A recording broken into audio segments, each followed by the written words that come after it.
Morning, my friend. Welcome to the Pastor's Podcast. Good to have you with me Friday morning. And it is wonderful to have you with me on the Pastor's Podcast today. We end out the week, and boy, we've had a good week here at Maranatha Baptist Church, seeing people saved, people baptized, and then just people going soul winning. It was always good to be able to go soul winning, and certainly grateful for what the Lord has done in our place this week.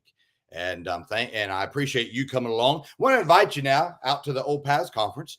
That's coming up on March 18, 19, and 20. If you can go to the oldpathsconference.com and register there, we would love to have you to come. It's going to be a wonderful week. Dr. Tony Hudson's preaching, Dr. Jack Treber's preaching, Dr. Bruce Goddard's coming in and preaching. And of course, I'll be preaching as well, teaching in the daytime, and going to be teaching people some things and some of the things we do. We have one ministry that we just started in our church that every church could literally do. It would transform your church and your ability to get your people out. I really believe this with all my heart. And I want you to come. We're going to talk about that one in March. And so March 18, 19, 20. It's free to come. We ask you to register so we can prepare. I'm looking forward to a great week and excited about what God's going to do. I'd encourage you. You plan on right now coming, being a part of it. Going to be a good time. Well, today, let's talk about the power of the dead bones. In 2 Kings chapter 13 and in verse 21, the scripture says, "And it came to pass, as they were burying a man, that behold, they spied a band of men. And they cast the man into the sepulchre of Elisha. And when the man was let down and touched the bones of Elisha, he revived and stood up on his feet. Now Elisha had fallen sick and died and was buried in a sepulchre. And after some time, we don't know how much long later, but after some time, Israel was at war with the Syrians. And a man who had died in the battle was being buried when they were trying to bury him, and then a band of men came to fight against him. So they couldn't finish burying him. So what they did is they took this man, they just laid him in Elisha's sepulchre. And as they laid his body down, his body touched the bones of Elisha.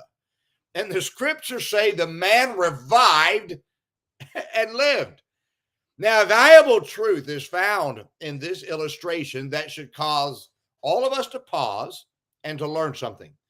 Though Elisha was dead, I want you to get this now, there was still power in his bones. Though men of God from the past, now here it is, are in heaven, their teachings, their principles, their church building methods, and their life examples are still powerful today if we will follow them. Sadly, too many let these men from the past stay dead instead of learning what made their work so powerful.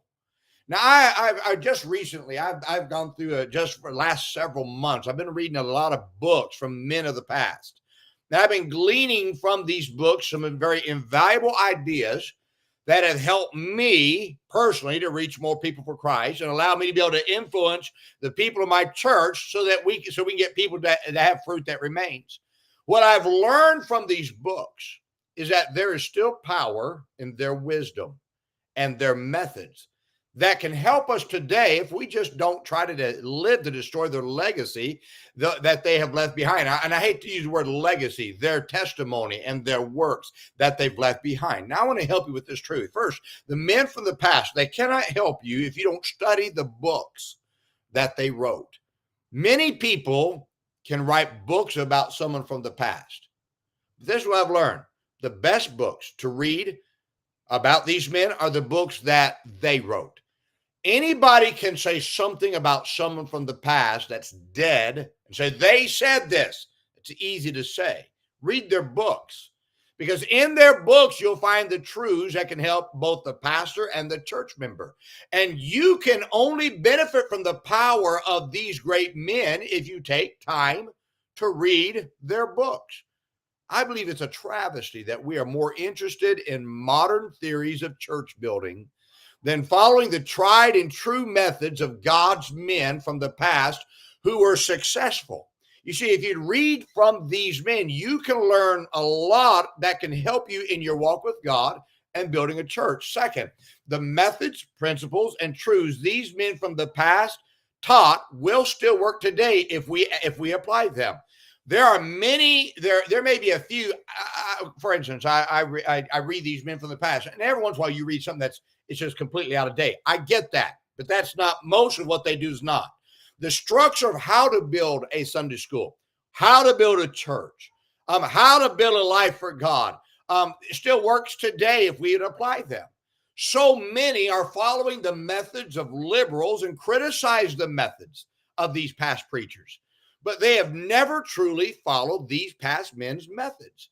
One thing I have done as a pastor, it's no secret, I've just applied what I've learned from these great men of the past, and continue to learn from these men as I read their books. It still works if you work what you learn from them. Third, get to know the men that knew the men from the past, and you can learn the wisdom of those great men of God who are now in heaven.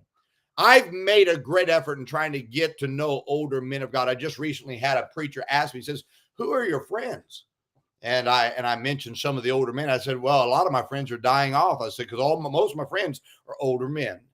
I mentioned some of the men that are my friends. I said, Dr. Bob Gray Sr. is a friend of mine. Dr. Jack Trieber, a friend of mine.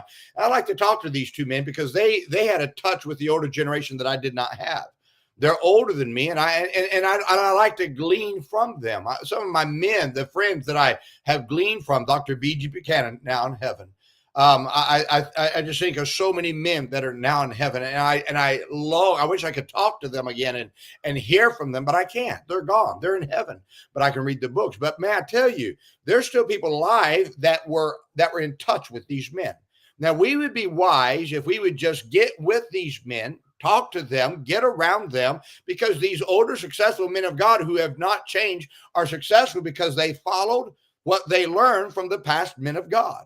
And the counsel they give is just as powerful today if you seek it out. You see, there is power in the dead bones. Don't miss the power because you're too proud to ask or you're too critical to learn from these men of God from the past. I am so wary of this new generation that wants to criticize the men from the past, men like Dr. Robertson, men like Dr. Hiles, men like Tom Malone, men like Carl Hatch. I think of some of these old men like Lester Roloff, men like Harold Seitler and Oliver B. Green. These are great men of God.